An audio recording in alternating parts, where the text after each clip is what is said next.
Out here in Los Angeles, it appears that Kia has beat other brands to the multiple electric vehicle party by giving us not just the Soul electric, but also this all-new e-Niro, the electric version of their already efficient hybrid and plug-in hybrid vehicle.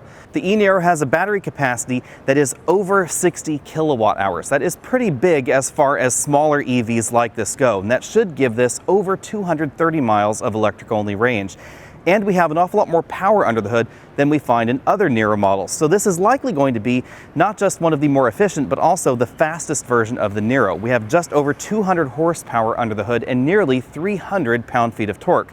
But aside from that, the e-Niro looks exactly like the Niro that you're already used to. Up front, the only real change is this charge door right here and the replacement of the grille with this sort of diamond-crossed flat section up front. That's because we don't have the same kind of cooling demands in an electric vehicle as you have in a plug-in hybrid or hybrid vehicle. We then have a radar sensor down there at the bottom because we do have all of Kia's latest active safety systems in this vehicle, and then a fairly traditional-looking headlamp setup right there with turn signals down lower. With Kia's first-generation electric vehicle, the Soul EV, they supported the CHAdeMO charging standard, which is what Nissan uses in the Leaf. But with the new version of their EVs, the e-Niro and, of course, the new Soul EV, we actually find the newer standard, which is the SAE combo connector. So we have the J1772 charging connector on top, and then the DC fast charge pins down below. At the moment, this is not necessarily the most common charging standard in the US, but this is the one that is supported by the most auto manufacturers. The interior is basically the same as the rest of the Niro lineup. We have basically the same sort of interior fit and finish, same sort of interior trappings, and basically the same style on the dashboard. We have some little green accents right there on the air vents, so sort of actually a greenish blue right there. Basically the same infotainment system. So this is not the more modern one that we see in the new Soul because, of course, this is based off of the existing Niro. Beneath the LCD, we have some infotainment buttons, a single zone climate control system, not dual zone climate control, wireless charging mat in this particular model, USB input for that media system, and then a slightly different shifter than the rest of the Niro lineup. It's a rotary style shifter. We have park right there in the middle. We still find heated and ventilated seats because that is actually an energy saving thing to do in an electric vehicle. Drive mode button, and then two large cup holders right there behind that roller door.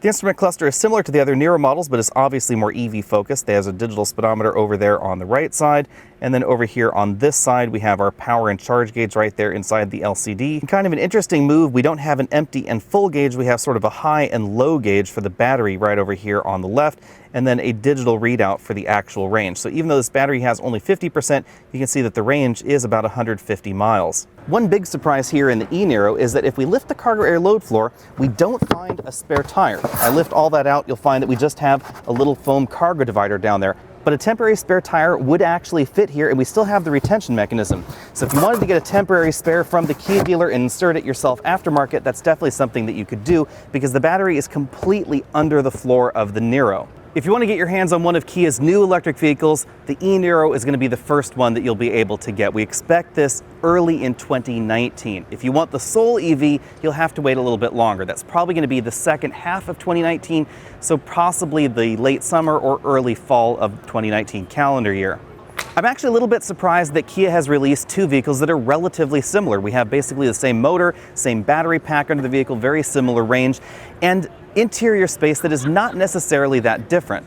In terms of overall size, the Niro is definitely larger on the outside, but as far as interior dimensions go, the Soul is actually fairly competitive. Now we do a little bit more passenger room inside, the passenger seats are a little bit more comfortable, especially the back seat, and the cargo area is pretty generous right back here in the e-Niro, but the new Soul has a slightly larger cargo area in this version as well. You'll find a video on that on our channel now, and so the e-Niro actually comes in kind of an odd little entry in this segment. We don't know exactly what the price point will be, but I suspect that if I were shopping between these two, I would probably get the new Soul EV. Let me know what you think about that down there in the comment section below, and of course, stay tuned because we should be able to drive one of these very soon in 2019.